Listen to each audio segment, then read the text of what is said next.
इस देश का प्रधानमंत्री इतना डरा हुआ है कि वो इंडिया का नाम चेंज करने पे तुला हुआ है। लोगों के यूट्यूब चैनल्स बंद करवा रहा है, लोगों को अरेस्ट करवा रहा है, पत्रकारों को। इस देश में जब G20 हम लोग होस्ट कर रहे हैं, कई सारे प्रेसिडेंट्स ने ये मुद्दा उठाया कि आपके देश में फ्रीडम ऑफ प्रेस को ख़त्म किया जा रहा है, फ्रीडम ऑफ स्पीच को ख़त्म किया जा रहा है। तो पहली बार ये मैं सोच रहा हूँ, ये देख रहा हूँ कि ये सिर्फ रिएक्शन दे रहे हैं नहीं है। और 3.5% के लोग आज जुडिशरी को काबिज कर लिए हैं, संसद को काबिज कर लिए हैं, राज्यसभा को काबिज कर लिए हैं, मीडिया को भी काबिज कर लिए हैं। 3.5% का पॉपुलेशन पूरे इंडिया को कंट्रोल कर रहा है और 85% population of India has no representation in any of this system. अच्छा, कहता हूं कि हम लोग स्कूल में क्यों ये रट रहे हैं कि भारत मेरा देश है और सभी भारतीय मेरी भाई बहन है, जब ये भावना हमारे में कहीं दिखाई नहीं देती। हम एक दूसरे को, ये हिंदू है, ये मुसलमान है, ये दलित है, ये सवर्ण है, ये आज भी मानसिकता लोगों की है। हम कितना भी अपने सरनेम चेंज कर ले, कितने भी अपने नाम चेंज कर ले, फिर भी एक दूसरे की जाति ढूंढ ही निकालते हैं।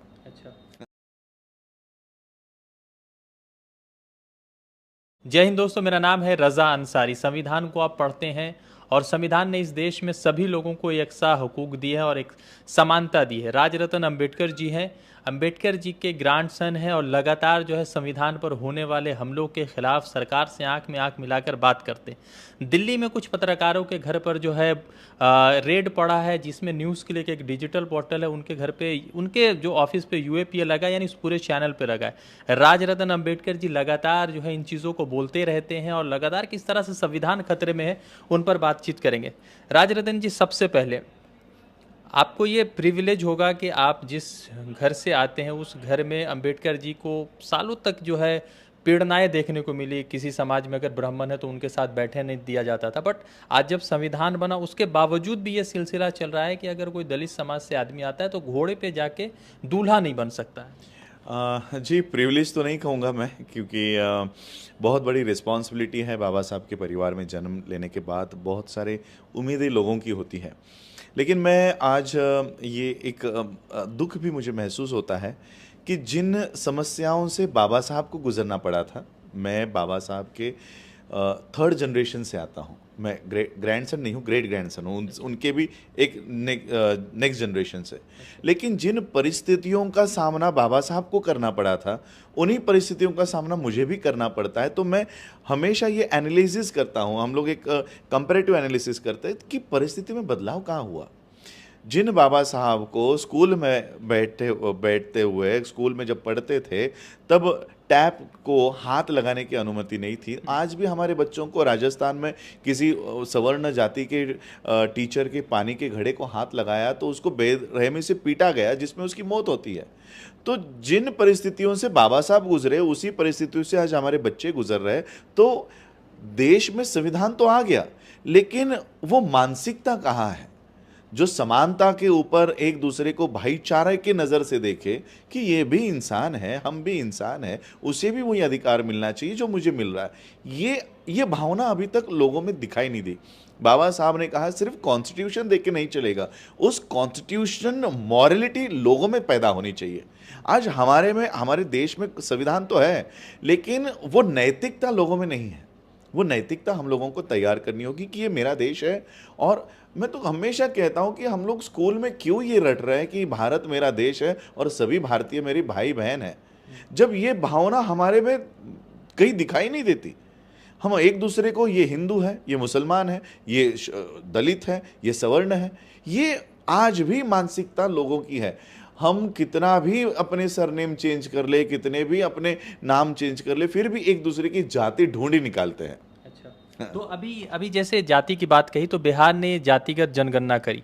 उससे पहले जो है राहुल गांधी लगातार कह रहे हैं कि कास्ट सेंसस होगी अगर यूपीए सरकार रिटर्न आती है। तो क्या लगता है, ये कास्ट सेंसस होना चाहिए या कास्ट सेंसस नहीं होना चाहिए? नहीं, देखिए, कास्ट ये रियलिटी है, इंडिया की रियलिटी है। अच्छा। जाति, बाबा साहब अंबेडकर जी ने कहा कि जाति को खत्म कर दो, एनिहिलेशन ऑफ कास्ट बाबा साहब का स्पीच है। लेकिन आज भी जाति भारत से समाप्त नहीं हुई, ये हकीकत है, ये हम लोगों को मानना चाहिए। आज भी लोग एक दूसरे की जाति उपजाति इसी में शादी ब्याह कर रहे हैं, इसी में व्यवहार करते हैं। तो जब जाति अभी तक नष्ट नहीं हुई है तो उन जाति के कितने लोग इस देश में हैं उनकी गणना होनी भी चाहिए। बाबा साहब ने हमें बौद्ध धर्म दिया, बुद्धिज्म देने के बाद बाबा साहब ने हमें कहा कि जाति से बाहर निकलो, कौन कौन सी जाति से है ये ढूंढना बंद कर दो। इसलिए एज अ बुद्धिस्ट हम जाति को कभी भी बढ़ावा नहीं देते। हमारे यानी जब हमारी गणना हो तो सिर्फ बुद्धिस्ट की गणना हो, उसकी जातियों की ना हो, ये स्टैंड हमारा है। लेकिन हिंदुओं में जाति है। अगर मेरा पेट भर गया है लेकिन दूसरा अगर भूखा है तो मैं ये उम्मीद नहीं करूंगा कि किसी को खाना नहीं मिले। लेकिन हिंदुओं में जाति है और वहां पर अगर बजट बनना है तो कितने जाति के कितने लोग हैं उसकी गणना, उसका आंकड़ा, उसका रिकॉर्ड भारत के पास होना चाहिए। तो उसका हम समर्थन करते हैं। इस देश में कुत्तों की गणना हो रही है, गाय बैलों की गणना हो रही है। इतना ही नहीं, आप देखोगे कि सारे पेड़ों के ऊपर एक बिल्ला लगा होता है। पेड़ों की भी गणना है, कौन से पेड़ कितने हैं भारत में।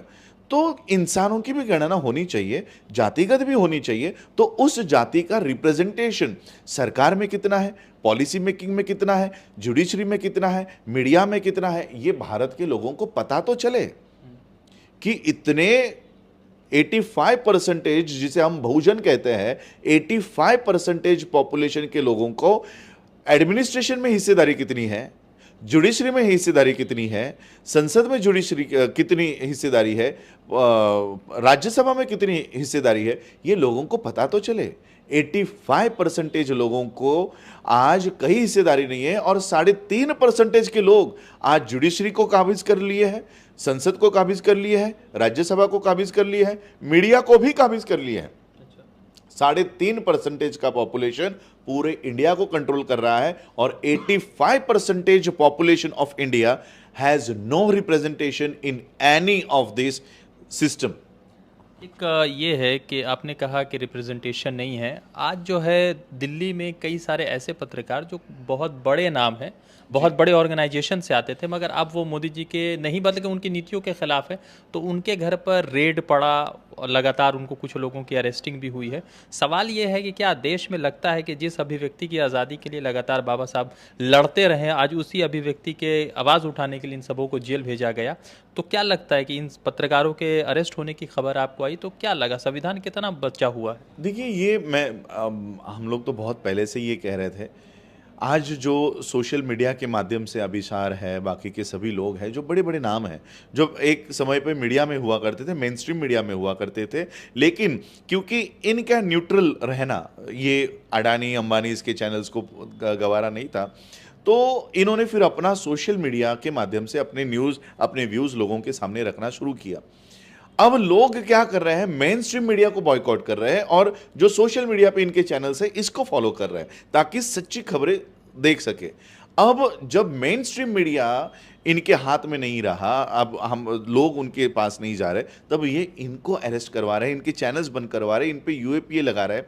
तो ये सिर्फ और सिर्फ ये जो रिएक्शन है, पहली बार इस देश का प्रधानमंत्री इतना डरा हुआ है कि वो इंडिया का नाम चेंज करने पे तुला हुआ है, लोगों के यूट्यूब चैनल्स बंद करवा रहा है, लोगों को अरेस्ट करवा रहा है, पत्रकारों को। इस देश में जब G20 हम लोग होस्ट कर रहे हैं, कई सारे प्रेसिडेंट्स ने ये मुद्दा उठाया कि आपके देश में फ्रीडम ऑफ प्रेस को ख़त्म किया जा रहा है, फ्रीडम ऑफ स्पीच को ख़त्म किया जा रहा है।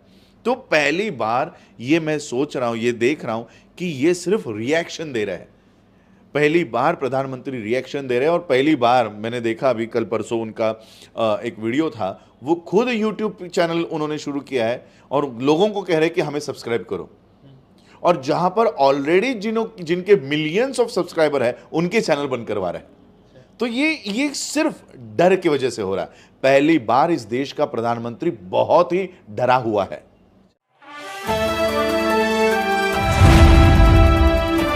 द इंडियन खबर, सच आपके सामने।